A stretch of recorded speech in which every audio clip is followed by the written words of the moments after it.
Boa tarde a todos. Gostaria hoje de falar sobre a liberdade em jogo no qual vivemos nos dias atuais. Ela não vem de hoje, ela já vem de muito tempo. Ela vem desde a Revolução Francesa. Os homens projetam todo tipo de tendência de instinto cego, brutal, numa sociedade positivista contra a liberdade. Muitos livros foram escritos sobre isso, certo? A gente temos aqui Thomas Hobbes, certo? A gente temos aqui David Hume, temos aqui Augusto Comte.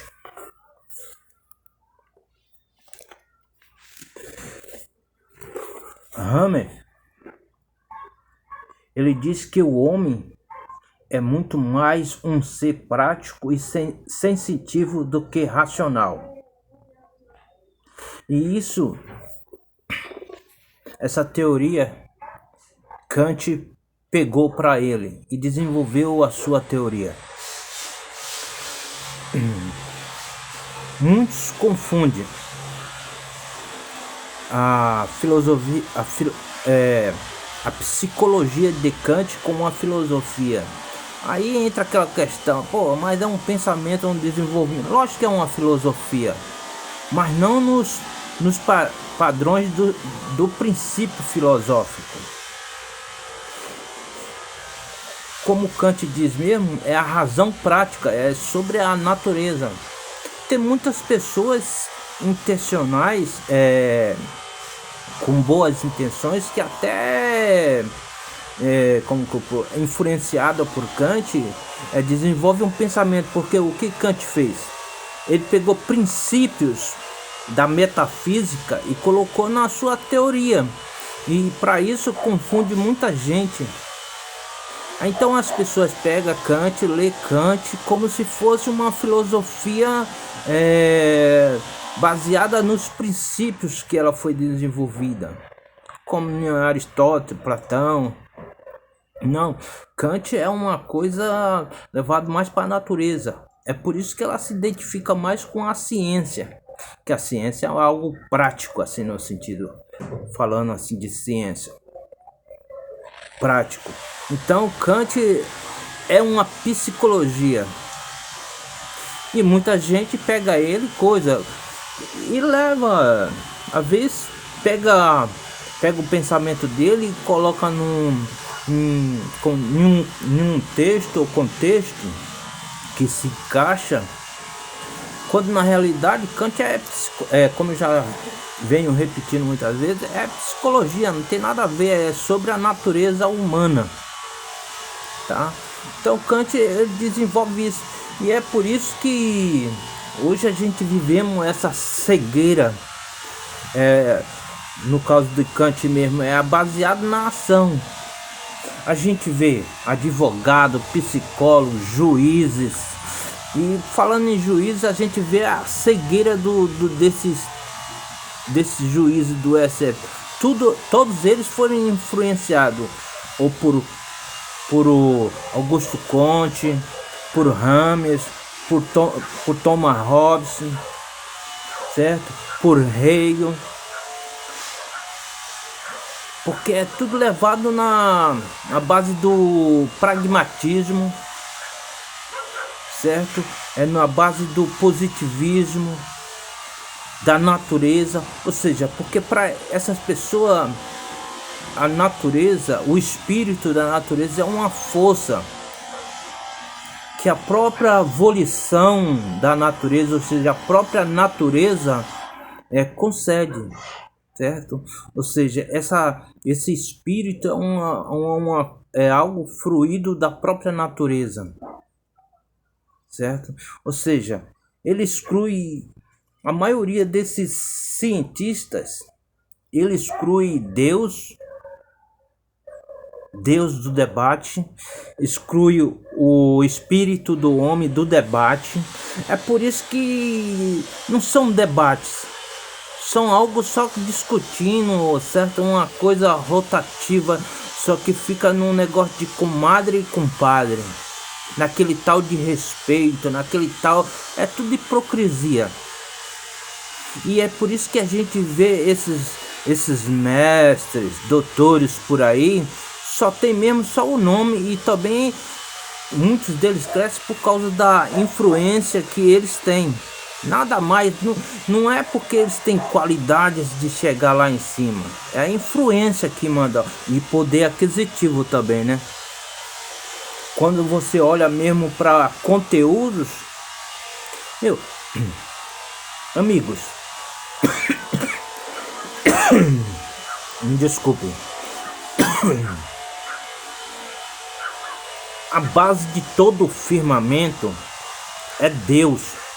Se você tira Deus do seu discurso, nada se baseia em nada, porque o princípio de toda a perfeição está em Deus. Se você tira Deus do debate, como que fica? Se você tira o espírito do homem do debate, como que fica? Porque esses graus de perfeição que há em nós, de justiça, de bem, de beleza, da liberdade, está em Deus. E isso reflete em nós. Porque o que acontece? Em Deus não está em Deus em graus, porque tudo isso em Deus é uma só coisa, mas em nós como seres humanos está em graus. Se nós tira por causa que Deus é perfeito, ele é antes mesmo dos objetos, nós somos depois dos objetos. Ou seja, quando nós queremos contemplar um objeto, o que acontece? Nós primeiro visualizamos aqueles objetos e depois começamos a refletir sobre aquele objeto para depois chegarmos numa conclusão mais próxima da verdade. Deus, quando olha para nós, não, ele já conhece de uma vez só, é algo imediato, tá? Então é esse tipo de coisa, certo?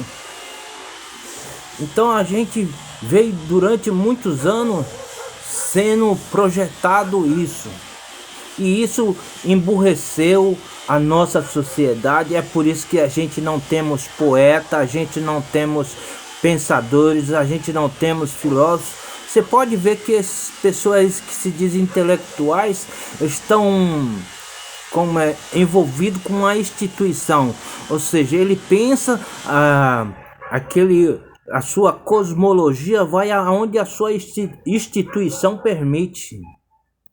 Se ele quiser avançar mais do que isso, eles matam.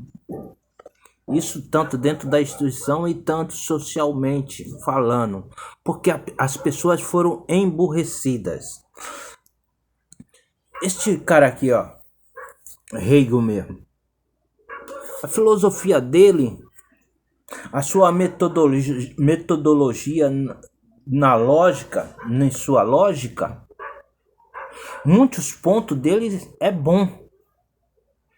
É bom, dá para se coisar. Mas o que acontece? O que acontece é que na sua filosofia ele exclui o sujeito e coloca o nada. O nada se relacionando com o objeto é nada. Entendeu? Então, mas quando você tem um conhecimento de princípios, quando eu estou falando em princípios, é que você teve um estudo clássico, no sentido, por exemplo, em Aristóteles, em Tomás de Aquino, em Leibniz, certo? Esses homens aí, Eles tinham compromisso na busca pela verdade. E os novos pensadores, hoje eles não têm compromisso com a verdade. Hoje eles têm compromisso com a verdade subjetiva em favor das instituições. Quando as instituições pagam para eles desenvolvem uma filosofia segundo a subjetividade necessária para aquela instituição e pronto. Coisa. Então é isso. Eu agradeço quem assistiu esse vídeo até o final. Aqueles que gostaram, até aqueles que não gostaram, mas que queiram compartilhar, curtir, se inscrever no meu canal, fique à vontade. Eu agradeço, obrigado, uma boa tarde para todos.